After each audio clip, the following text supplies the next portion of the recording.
Hi guys, இன்னைக்கு intelligent இன்வெஸ்டரோட டே 13 series. இன்னைக்கு earnings and dividends பற்றி பேச போகிறோம். இது ஒரு கம்பெனி வேல்யூவேஷனை எப்படி இம்பேக்ட் பண்ணுதுன்னு புரிஞ்சுக்கலாம். இந்த ரெண்டு கான்செப்டும் ஒரு ஸ்டாக் இன்வெஸ்ட் பண்ண ஒர்த்தானு டிசைட் பண்ண ஒரு முக்கியமான பாயிண்ட்ஸ்.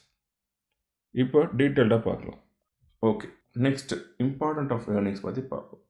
ஏர்னிங்ஸ்னால் ஒரு கம்பெனி ப்ராஃபிட் பண்ணுற அமௌண்ட். இதுதான் கம்பெனி க்ரோத்தோட பேஸ். அண்ட் இது ஸ்ட்ராங்காக இருந்தால் தான் ஃப்யூச்சரில் கம்பெனி சக்ஸஸ்ஃபுல்லாக இருக்கும். ஏர்னிங்ஸோட முக்கியமான பாயிண்ட்ஸ். Earnings growth. வருஷம் ஸ்டேபிள் அண்ட் கன்சிஸ்டண்ட்டாக ஏர்னிங்ஸ் க்ரோத் காமிக்கிற கம்பெனிஸ் ரிலையபிள்னு கன்சிடர் பண்ணலாம். கம்பெனி சேலஞ்சஸ் இருந்தாலும் ஸ்டாக் ஏர்னிங்ஸ் க்ரோத் காமிக்க முடியும்னா அது நல்ல ஒரு கம்பெனி. Earning per share. இதை கண்டுபிடிக்க formula net income divided by total number of shares outstanding. Earning per share ஒரு ஹோல்டருக்கு, அதாவது ஒரு ஷேர் ஹோல்டருக்கு கம்பெனி எவ்வளோ ப்ராஃபிட் ஜென்ரேட் பண்ணுறதுன்னு இது ஃபேக்டர் வச்சு புரிஞ்சுக்கலாம். எக்ஸாம்பிள், ஒரு ஈஸியான எக்ஸாம்பிள் பார்ப்போம். இந்த எக்ஸாம்பிளில் நம்ம பிஏ ரேஷியோட ஃபார்முலா பற்றியும் பார்ப்போம். ஒரு கம்பெனியோட ஏர்னிங் பெர் ஷேர் 5 வச்சுப்போம். அதுக்கப்புறம் ஸ்டாக் ப்ரைஸ் வந்து $100 வச்சுப்போம். இப்போ இது பிஇ ரேஷியோ கண்டுபிடிக்கிற formula stock price divided by earning per share. இங்கே ஸ்டாக் ப்ரைஸ் வந்து 100, ஏர்னிங் பெர் ஷேர் வந்து 5. இப்போ இந்த ஸ்டாக், அதாவது இந்த கம்பெனியோட பிஇ ரேஷியோ வந்து 20. இந்த பிஇ ரேஷியோ செக்டாரில் இருக்கிற மற்ற கம்பெனிஸோட கம்பேர் பண்ணலாம். பிஇ ரேஷியோ கம்மியாக இருந்தால் அது அண்டர் வேல்யூட் ஸ்டாக்னு அர்த்தம். அதிகமாக இருந்தால் அது ஓவர் வேல்யூட் ஸ்டாக்னு அர்த்தம்.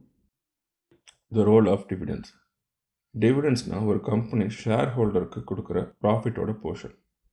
இது கன்சர்வேட்டிவ் இன்வெஸ்டருக்கு ஸ்டெடி இன்கம் கொடுக்கும். அதோட கம்பெனி ஃபினான்ஷியலை ஸ்ட்ராங்னு ஒரு பாயிண்ட்டை ப்ரூவ் பண்ணும். டிவிடெண்ட்ஸோட முக்கியமான points. Dividend stability and dividend yield. Dividend ஸ்டெபிலிட்டினா கன்சிஸ்டன்ட் டிவிடெண்ட் கொடுக்குற கம்பெனிஸ் ஃபினான்ஷியலி ஹெல்த்னு காட்டுறாங்க. வருஷம் டிவிடெண்ட் பேமெண்ட் இன்க்ரீஸ் பண்ணுற கம்பெனிஸுக்கு முக்கியத்துவம் கொடுக்கலாம். Dividend yield. டிவிடெண்ட் ஈல்டை annual dividend per share divided by stock price இந்த ஃபார்முலா வச்சு கண்டுபிடிக்கிறாங்க. டிவிடெண்ட் ஈல்ட் ஷேர் ஹோல்டருக்கு ஸ்டாக் எவ்வளோ ரிட்டர்ன்ஸ் வருதுன்றதை காமிக்கும். Example for dividend analysis. ஒரு ஸ்டாக் ப்ரைஸு $100 அண்ட் கம்பெனி வந்து $3 பர் ஷேர் வந்து டிவிடெண்ட்டாக கொடுத்தா அதோட டிவிடெண்ட் ஈல்ட் வந்து ஃபார்முலா படி 3%. நீங்கள் $100 இன்வெஸ்ட் பண்ணால் $3 அது டிவிடெண்ட் இன்கமாகவே வந்துடும். Earnings versus dividends. இதில் எது முக்கியம்?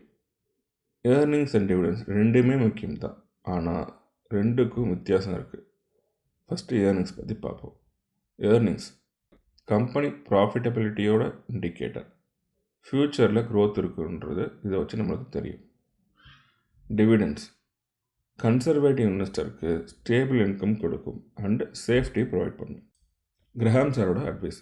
ஸ்டேபிள் ஏர்னிங்ஸ் க்ரோத்தும் கன்சிஸ்டன்ட் டிவிடெண்ட்ஸ் பேமெண்ட்ஸும் காமிக்கிற கம்பெனிஸை சூஸ் பண்ணுங்கள். இதுதான் இன்டெலிஜென்ட் இன்வெஸ்டருக்கு ஒரு base. Okay, coming to the conclusion. இன்றைக்கி ஏர்னிங்ஸ் அண்ட் டிவிடெண்ட்ஸ் பற்றி டீட்டெயில்டாக டிஸ்கஸ் பண்ணோம். இன்வெஸ்டராக இருந்தால் இந்த ரெண்டு ஃபேக்டரும் அனலைஸ் பண்ண ஒரு நல்ல டெசிஷன் எடுக்கலாம்.